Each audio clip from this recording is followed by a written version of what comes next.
नमस्कार. आज आपण बोलणार आहोत भारतीय प्रशासन व्यवस्थेतील एका श्रापाबद्दल, ज्याला आपण लाल फितीचा कारभार असं म्हणतो. लाल फितीचा कारभार काय असतो मित्रांनो? तर लाल फित म्हणजे काय तर रेड रिबिन, जी कापून कुठल्याही गोष्टीचं उद्घाटन केलं जातं.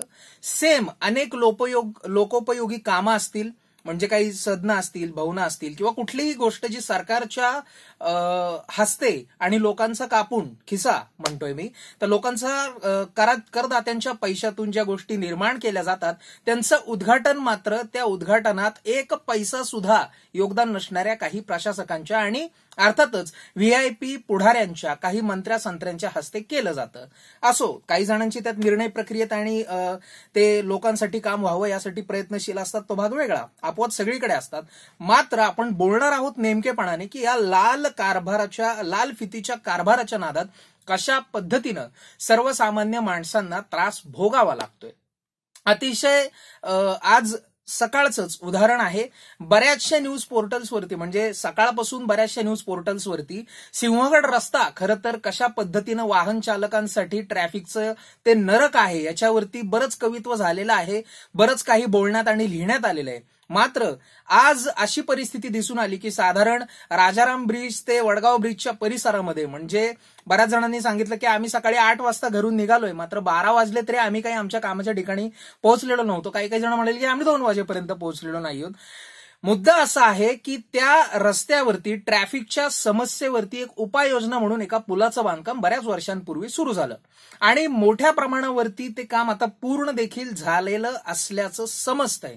मात्र गंमत इथं अशी आहे की काही कारणास्तव, म्हणजे कदाचित मुख्यमंत्र्यांना वेळ इथे देता येत नाहीये किंवा बांधकाम मंत्र्यांना इथे वेळ देत नाहीये किंवा कदाचित ज्या पद्धतीनं आता मोदी एका मेट्रोच्या डब्याचं उद्घाटन करतात तसं कदाचित मोदींना वेळ देता आलेला की नाही, त्याच्यामुळे कदाचित लाल फितीच्या कारभारात हा रस्ता अडकलाय आणि इथलं काम थांबलंय.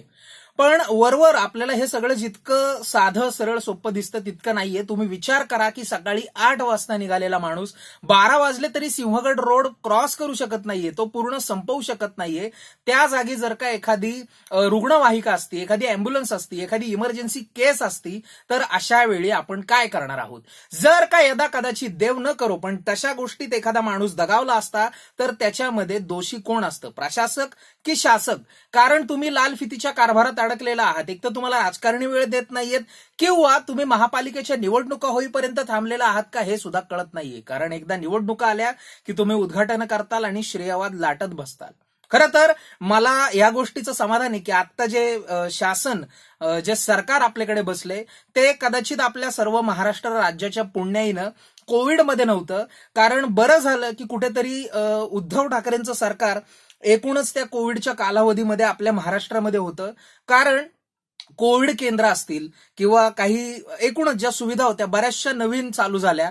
पण कदाचित आत्ताचं सरकार, उद्धव ठाकरेंच्या ऐवजी आत्ताचं सरकार असतं तर यांनी सुद्धा शिवभोजन केंद्रांच्या उद्घाटनापायी, कोविड सेंटरच्या उद्घाटनापायी, ऑक्सिजन प्लांटच्या उद्घाटनापायी आणि काही नवीन रुग्णवाहिकांच्या उद्घाटनापायी सगळी कामं अडवली असती आणि ज्या पद्धतीनं मरणानं यांच्याच भाजप शासित उत्तर प्रदेश आणि गुजरातमध्ये मरणानं नंगानाच केला, तोच कदाचित इथे महाराष्ट्रात देखील झाला असता.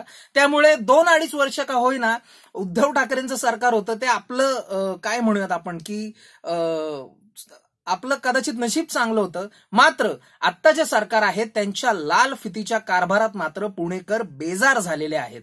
अनेक ठिकाणी आपल्याला दिसतंय की ट्रॅफिकची समस्या असेल, नदीपात्राचं टोटल तुम्ही वाटोळं करायला घेतलेलं असेल, तो प्रश्न असेल, या सगळ्यांवरती मला जसा मी माहिती अधिक मिळवत या सगळ्यांवरती बोलणार आहे. मात्र सदर व्हिडिओच्या माध्यमातून मी प्रशासनाला, महापालिकेला आणि जे विभाग या सगळ्यामध्ये इन्व्हॉल्व्ह आहेत त्यांना सांगते की लाल फितीचा कारभार आता तरी आवरा आणि ही परिस्थिती अधिक वाईट व्हायच्या आत आपण लवकरात लवकर तो पूल खुला करावा अशी विनंती मी करू इच्छितो. धन्यवाद.